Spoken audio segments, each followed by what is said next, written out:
আদালতের কাঠগড়া ও অ্যাপস্টাইন কেলেঙ্কারিতে কাঁপছে নরওয়ে রাজপ্রাসাদ, রাজপরিবার ঘিরে তীব্র বিতর্ক। 450 ড্রোন ও 70 ক্ষেপণাস্ত্রের মহাবর্ষণে ইউক্রেন, যুদ্ধের ইতিহাসে ভয়ঙ্করতম রাত। আমিরাতের শান্তি উদ্যোগে মুখোমুখি ইরান যুক্তরাষ্ট্র, আঞ্চলিক অস্থিরতার মাঝে আশার আলো।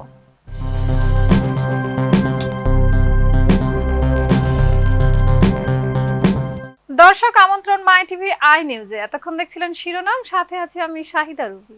নায়াসিনামাইড ও স্যালিসাইলিক সমৃদ্ধ লিলি ফেস ওয়াশ, যা ফেসের ডেড স্কিন সেল দূর করে দেয় দ্বিগুণ ফাস্টার ব্রাইটেনিং। নরওয়ের রাজপরিবার সংকটে পড়েছে। ক্রাউন প্রিন্সের সৎ ছেলের বিরুদ্ধে ধর্ষণ মামলার বিচার এবং জেফ্রি অ্যাপস্টাইনের সঙ্গে ক্রাউন প্রিন্সেসের অতীত যোগাযোগ প্রকাশ পাওয়ায় রাজতন্ত্রের ভাবমূর্তি ক্ষতিগ্রস্ত হয়েছে। এসব ঘটনায় রাজপরিবারের বিশ্বাসযোগ্যতা ও জন আস্থা এখন প্রশ্নের মুখে। বিস্তারিত ডেস্ক রিপোর্টে। ব্যক্তিগত অপরাধ থেকে আন্তর্জাতিক কেলেঙ্কারিতে টালমাটাল হয়ে পড়েছে নরওয়ের রাজপরিবার। তবে এটি কি ব্যক্তিগত অপরাধ নাকি প্রাতিষ্ঠানিক সংকট, তা নিয়ে উঠেছে প্রশ্ন। ক্রাউন প্রিন্সের সৎ ছেলের ধর্ষণ মামলা এবং ক্রাউন প্রিন্সেসের অ্যাপস্টাইন সম্পর্ক প্রকাশ একসঙ্গে রাজতন্ত্রের নৈতিক অবস্থান ও বিশ্বাসঘাতকতাকে প্রশ্নবিদ্ধ করেছে। 3 ফেব্রুয়ারি অস্লো জেলা আদালতে ক্রাউন প্রিন্স হাকানোর সৎ ছেলে মরিয়াস বোর্গ হৈবির বিরুদ্ধে ধর্ষণ মামলার বিচার শুরু হয়। ঠিক একই সময়ে যুক্তরাষ্ট্রের বিচার বিভাগ প্রকাশিত অ্যাপস্টাইন ফাইলসে ক্রাউন প্রিন্সেস মেট ম্যারিট ও জেফ্রি অ্যাপস্টাইনের মধ্যে ইমেইল যোগাযোগের তথ্য ফাঁস হয়। একই সঙ্গে দুই ঘটনায় নরওয়ের রাজপরিবারের ভাবমূর্তি মারাত্মকভাবে ক্ষতিগ্রস্ত হয়েছে। মারিয়াস বোর্গ হৈবির বিরুদ্ধে 38টি অভিযোগ আনা হয়েছে, যার মধ্যে ধর্ষণ, শারীরিক নির্যাতন, অনুমতি ছাড়া ছবি ও ভিডিও ধারণ, মাদক সেবন ও বেপরোয়া গাড়ি চালানো রয়েছে। আদালতে যদিও তিনি ধর্ষণ অস্বীকার করেছেন, তবে কিছু সহিংসতা মাদক সেবনের কথা স্বীকার করেছেন। দোষী সাব্যস্ত হলে তার 10 বছরের বেশি কারাদণ্ড হতে পারে, কারণ তিনি রাজকীয় উত্তরাধিকারী নন। অ্যাপস্টাইন ফাইলসে প্রকাশিত ইমেইল নিয়ে বিতর্ক তৈরি হয়েছে। ইমেইলে প্রিন্সেস মেট ম্যারিট অ্যাপস্টাইনকে ঘনিষ্ঠভাবে সম্বোধন করেছিলেন। পরে তিনি অনুশোচনা জানিয়ে বলেছেন এটি তার বিচার বুদ্ধির অভাব ছিল এবং এতে তিনি লজ্জিত। সংকটের মধ্যে নরওয়ের পার্লামেন্টে রাজতন্ত্র বজায় রাখার জন্য গুরুত্বপূর্ণ ভোট হয়, যেখানে বেশিরভাগ সংসদ সদস্য সমর্থন দেন। তবে বিশ্লেষকরা মনে করেন প্রিন্সেসের অ্যাপস্টাইন সম্পর্ক রাজতন্ত্রের বিশ্বাসযোগ্যতাকে প্রশ্নবিদ্ধ করেছে। এ ঘটনায় ক্রাউন প্রিন্স হাকন নিজেকে বিচার থেকে দূরে রেখেছেন। তিনি বলেন, মারিয়াস রাজপরিবারের হলেও একজন সাধারণ নাগরিক এবং আইনের ঊর্ধ্বে নয়। রাশিয়ার 450 ড্রোন ও 70 ক্ষেপণাস্ত্রের হামলায় ইউক্রেনের 5টি প্রধান বিদ্যুৎ কেন্দ্র তছনছ হয়েছে। শীতে হাজার হাজার মানুষ অন্ধকারে পড়েছে মানবিক সংকটে।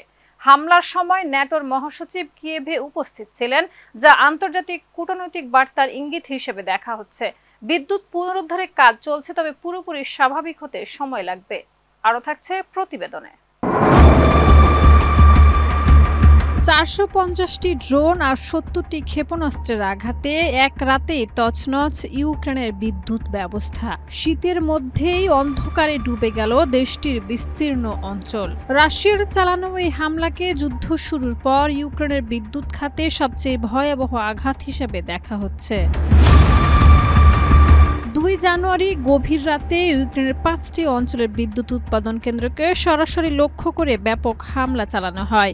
বিস্ফোরকবাহী ড্রোন আর বিভিন্ন পাল্লার ক্ষেপণাস্ত্রের আঘাতে একের পর এক বিদ্যুৎ কেন্দ্র বিকল হয়ে পড়ে। ফলে বহু শহর এবং জনপদে বিদ্যুৎ সরবরাহ সম্পূর্ণ বন্ধ হয়ে যায়। হামলার সময়টি নিয়ে উঠেছে প্রশ্ন। ঠিক যেদিন ইউক্রেনের প্রতি সমর্থন জানাতে কিয়েভে ছিলেন ন্যাটোর মহাসচিব, সেদিনই ঘটল এই আগ্রাসন।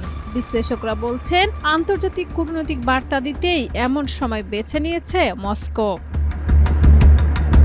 ইউক্রেনের প্রেসিডেন্ট ভলোদিমির জেলেনস্কি জানিয়েছেন, এই হামলা কেবল অবকাঠামোর উপর নয়, সাধারণ মানুষের জীবনকেও দুর্বিষহ করে তুলতেই চালানো হয়েছে। কারণ ইউক্রেনে এখন তাপমাত্রা -16 ডিগ্রি সেলসিয়াসের নিচে, রাত নামলেই যা নেমে আসে -20 ডিগ্রিতে। এমন কনকনে শীতে বিদ্যুৎ বিচ্ছিন্ন মানেই লাখো মানুষের জন্য ভয়াবহ মানবিক সংকট। এদিকে বেসরকারি বিদ্যুৎ কোম্পানিগুলো জানিয়েছে তাদের স্থাপনায় বড় ধরনের ক্ষয়ক্ষতি হয়েছে এবং আহত হয়েছেন একাধিক কর্মচারী। জানা গেছে বিদ্যুৎ পুনরুদ্ধারে কাজ চলছে, তবে সম্পূর্ণ স্বাভাবিক হতে সময় লাগবে। যুদ্ধ বন্ধে যখন আন্তর্জাতিক আলোচনার প্রস্তুতি চলছে, ঠিক তখনই এমন হামলা নতুন করে জন্ম দিয়েছে নানান প্রশ্নের। আমিরাতের শান্তি উদ্যোগে ইরান ও যুক্তরাষ্ট্র মধ্যপ্রাচ্যে সামরিক উত্তেজনা কমাতে ইস্তাম্বুলে সরাসরি আলোচনায় বসছে। ট্রাম্প 3টি শর্ত দিয়েছেন। ইরান কিছু শর্ত নিয়ে দ্বিধাগ্রস্ত হলেও আলোচনায় অংশ নিচ্ছে। পারমাণবিক স্থাপনা মেরামত হচ্ছে, আঞ্চলিক প্রভাব কমে গেছে। বিস্তারিত ডেস্ক রিপোর্টে। আমিরাতের মধ্যস্থতা ইস্তাম্বুলে সরাসরি আলোচনায় বসছে দুই দেশ। সমর্থন জানাচ্ছে আঞ্চলিক দেশগুলো। মধ্যপ্রাচ্যে চরম উত্তেজনা ও মার্কিন রণতরীর উপস্থিতির মধ্যেই ইরান ও যুক্তরাষ্ট্রের মধ্যে নতুন কূটনৈতিক সংলাপকে স্বাগত জানিয়েছে সংযুক্ত আরব আমিরাত। মঙ্গলবার দুবাইয়ে ওয়ার্ল্ড গভর্নমেন্টস সামিটে প্রেসিডেন্টের উপদেষ্টা আনোয়ার গারকাশ বলেন, মধ্যপ্রাচ্য ইতিমধ্যেই বহু ধ্বংসাত্মক সংঘাত দেখেছে, তাই এখন সরাসরি আলোচনার মাধ্যমে স্থায়ী সমাধান জরুরি। রয়টার্স জানিয়েছে, আগামী শুক্রবার তুরস্কের ইস্তাম্বুলে মার্কিন বিশেষ দূত স্টিভ উইটকফ ও ইরানের পররাষ্ট্রমন্ত্রী আব্বাস আরাগচি বৈঠকে বসবেন। আলোচনায় সৌদি আরব ও মিশরের প্রতিনিধিরাও অংশ নিতে পারেন। তবে মার্কিন প্রেসিডেন্ট ডোনাল্ড ট্রাম্প সতর্ক করেছেন, চুক্তি না হলে ইরানের উপকূলের দিকে এগোতে থাকা রণতরী সামরিক উত্তেজনা বাড়াতে পারে। ইরানের শীর্ষ নেতৃত্ব বর্তমানে দ্বিমুখী সংকটে রয়েছে। একদিকে মার্কিন হামলার ভয়, অন্যদিকে সরকার বিরোধী বিক্ষোভের উপর রক্তক্ষয়ী দমনপীড়নের পর জনরোষ। তেহরান আশঙ্কা করছে, সামরিক আক্রমণ হলে জনগণ আবার রাস্তায় নেমে আসতে পারে, যা দেশটির শাসন ব্যবস্থাকে সংকটময় অবস্থায় ফেলে দেবে। আলোচনায় ট্রাম্প 3টি প্রধান শর্ত দিয়েছেন। ইরানে ইউরেনিয়াম সমৃদ্ধকরণ সম্পূর্ণ বন্ধ, ব্যালিস্টিক মিসাইল কর্মসূচি সীমিত করা এবং আঞ্চলিক প্রক্সি যোদ্ধাদের সমর্থন বন্ধ করা। ইরানি কর্মকর্তারা জানিয়েছেন, যদিও তারা শর্তগুলোকে সার্বভৌমত্বের লঙ্ঘন মনে করেন, ব্যালিস্টিক মিসাইল প্রোগ্রাম নিয়ে ছাড় দেওয়া তাদের জন্য বেশি কঠিন। ইরানের আঞ্চলিক প্রভাবও কমে গেছে। গাজায় ফিলিস্তিনের স্বাধীনতাকামী সংগঠন, লেবাননে ইরানের আঞ্চলিক প্রভাবও কমে গেছে। গত বছরের জুনে মার্কিন ও ইসরায়েলি হামলায় ক্ষতিগ্রস্ত ইস্ফাহান ও নাতানজ পারমাণবিক কেন্দ্রের স্যাটেলাইট চিত্রে দেখা গেছে কিছু মেরামত কাজ হচ্ছে, তবে নতুন কোনো বড় পুনর্গঠন হয়নি। দীর্ঘদিনের সামরিক উত্তেজনার পর পারমাণবিক কর্মসূচি নিয়ে যুক্তরাষ্ট্রের সঙ্গে ফের আলোচনায় বসার ইঙ্গিত দিয়েছে ইরান। তেহরানের নির্দেশে আগামী শুক্রবার তুরস্কের ইস্তাম্বুলে দুই পক্ষের গুরুত্বপূর্ণ বৈঠক হতে পারে। কাতার, তুরস্ক, মিশর ও ওমানের মধ্যস্থতায় শুরু হওয়া এই উদ্যোগকে মধ্যপ্রাচ্যের শান্তির জন্য বড় পরীক্ষা হিসেবে দেখছেন বিশ্লেষকরা। বিস্তারিত রিপোর্টে। দীর্ঘদিনের উত্তেজনার পর পরমাণু কর্মসূচি নিয়ে আবার আলোচনার পথে হাঁটছে ইরান ও যুক্তরাষ্ট্র।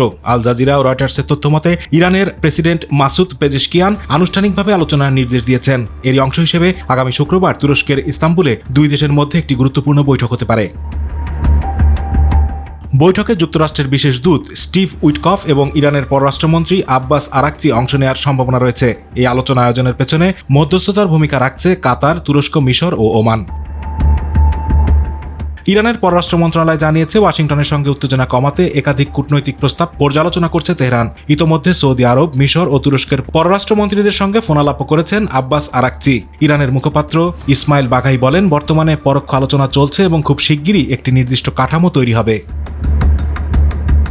এই উদ্যোগ এমন এক সময় আসছে যখন দুই পক্ষই সামরিক হুমকি থেকে কিছুটা সরে আসার ইঙ্গিত দিচ্ছে। গত জুনে ইসরায়েল ও যুক্তরাষ্ট্রের হামলার পর আলোচনা থমকে গেলেও সম্প্রতি প্রেসিডেন্ট ডোনাল্ড ট্রাম্প নতুন চুক্তির আহ্বান জানিয়েছেন।